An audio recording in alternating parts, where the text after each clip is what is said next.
Assalamualaikum warahmatullahi wabarakatuh. Pada kesempatan kali ini, saya akan menjelaskan tentang dominasi pemerintahan Belanda. Jalan Tengah bersama Komisaris Jenderal. Setelah kembali ke tangan Belanda, tanah Hindia diperintah oleh badan baru yang diberi nama Komisaris Jenderal, yang dipimpin oleh Gubernur Jenderal. Komisaris Jenderal ini dibentuk oleh Pangeran William VI, yang beranggotakan 3 orang, yakni Cornelis de Doors, Lord Arnold Ardian Baesges, dan Alexander Graf Philipp Baron van der Capellen. Sebagai rambu-rambu pelaksanaan pemerintahan di negeri jajahan, Pangeran William VI mengeluarkan Undang-Undang Pemerintah untuk Negeri Jajahan atau Regeringsreglement pada tahun 1815. Salah satu pasal dari undang-undang tersebut menegaskan bahwa pelaksanaan pertanian dilakukan secara bebas. Ketika melihat kenyataan di lapangan, ketiga komisaris jenderal itu bimbang untuk menerapkan prinsip-prinsip liberalisme dalam mengelola tanah jajahan di Nusantara. Hindia dalam keadaan terus merosot dan pemerintah mengalami kerugian. Kas negara di Belanda dalam keadaan menipis.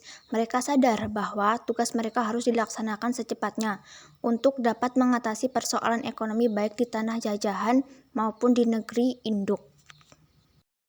Sementara itu, perdebatan antara kaum liberal dan kaum konservatif terkait dengan pengolahan tanah jajahan untuk mendatangkan keuntungan sebesar-besarnya belum mencapai titik temu.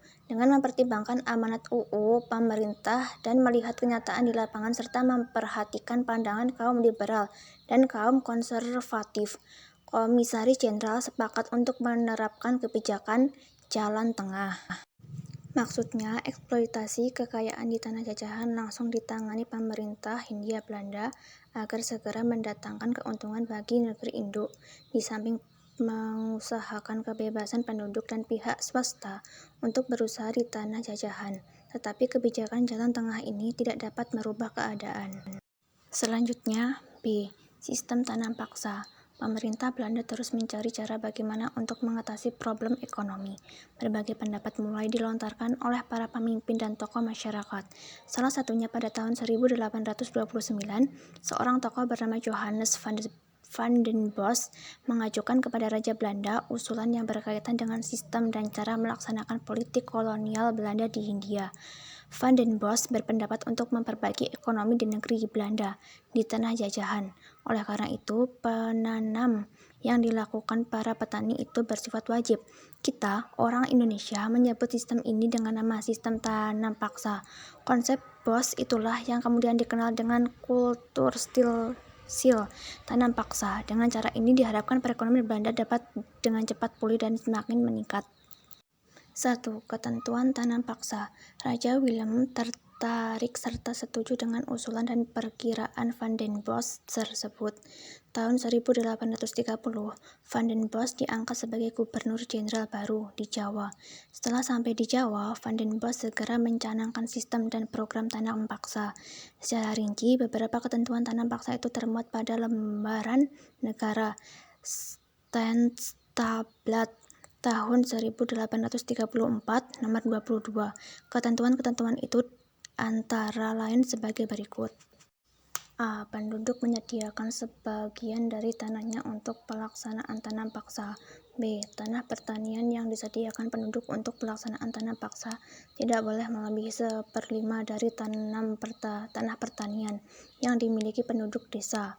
Waktu dan pekerjaan yang diperlukan untuk menanam tanaman tanam paksa tidak boleh melebihi pekerjaan yang diperlukan untuk menanam padi. C. Tanah yang disediakan untuk tanaman tanam paksa dibebaskan dari pembayaran pajak tanah.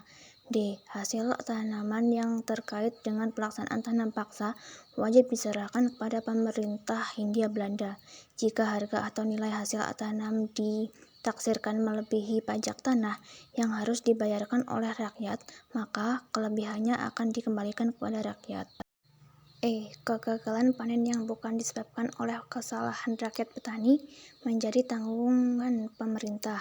F. Penduduk desa yang bekerja di tanah-tanah untuk pelaksanaan tanam paksa berada di bawah pengawasan langsung para penguasa pribumi, sedang pegawai-pegawai Eropa melakukan pengawasan secara umum. Dan G. Penduduk yang bukan petani diwajibkan bekerja di perkebunan atau pabrik-pabrik milik pemerintah secara 65 hari dalam 1 tahun. 2. Pelaksanaan tanam paksa menurut Van den Bos. Pelaksanaan sistem tanam paksa harus menggunakan organisasi dan kekuasaan tradisional yang sudah ada. Dalam hal ini, para penjabat pribumi, kaum priai, dan kepala desa memiliki peran penting berkaitan dengan pengerahan tenaga kerja melalui kegiatan seperti sambatan, gotong royong, maupun gugur gunung merupakan usaha yang tepat untuk dilaksanakan. Para penguasa pribumi dan juga kepala desa ini dalam menjalankan tugasnya juga mendapatkan bonus atau kultur prosenten dari pemerintah kolonial. Besarnya bonus itu tergantung dari besar kecilnya hasil setoran kepada pemerintah kolonial. Sistem kultur prosenten inilah kemudian mendorong terjadinya berbagai penyelewengan dalam pelaksanaan tanam paksa. Tanam paksa telah membawa penderitaan rakyat.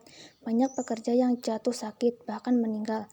Mereka dipaksa fokus bekerja untuk tanam paksa, sehingga nasib diri sendiri dan keluarganya tidak terurus.